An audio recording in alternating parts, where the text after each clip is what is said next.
Productive communication at lightning speed, because that's what it has to be about, right?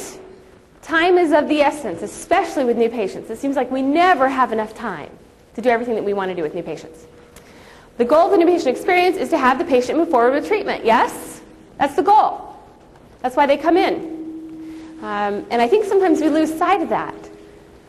All the action steps that we're taking throughout the course of that appointment should be directing them to move forward with treatment. And the new patient interview is a very important part of that step. So let's talk for a minute about our paradigm when we're presenting treatment.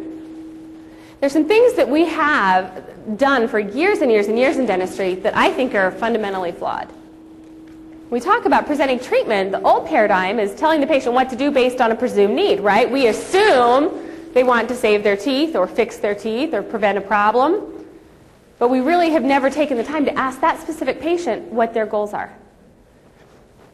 The new paradigm, again, asking the patient what their goals are and helping them find the products or services that help them accomplish these goals will help us get the results that we're looking for. Okay, the old paradigm, the way that is phrased in the business world is adversarial selling, presuming that we already know what the patient needs or wants. Okay, and really all we've talked about for years in dentistry is what they need, right? We've never really focused on what they want. We've never taken the time to ask. This is exhausting for everybody. It really is. Because we take a lot of time going over what it is they need, and then we really haven't gotten to the bottom of what they actually want. And what happens with this paradigm is we don't get the results that we want.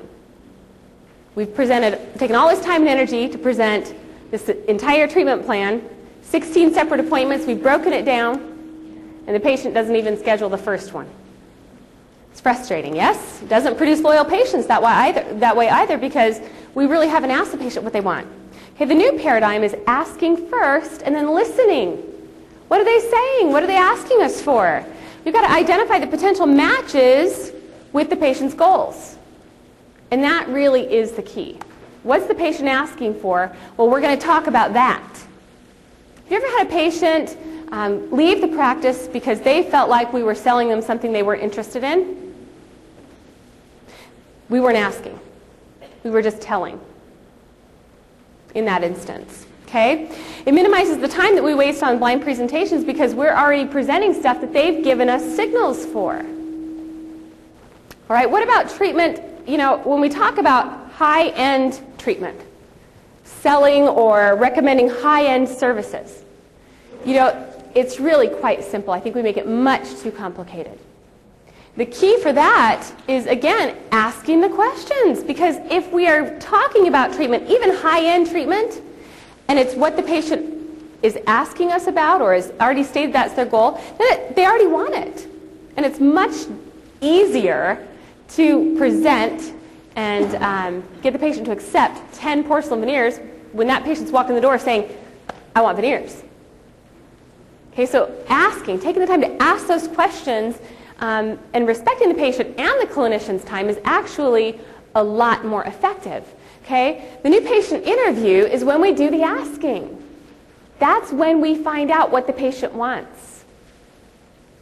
All right? We have to take the time to find out the problems our patients are having, number one, and what they hope to do about them, and listen to what they say.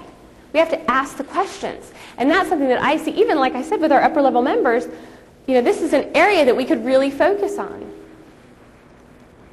Asking works, telling doesn't. That's what I found. Okay, and we found that to be true in a lot of different areas, not just dentistry. So the time required to make asking the first order of business with a new patient is an excellent investment.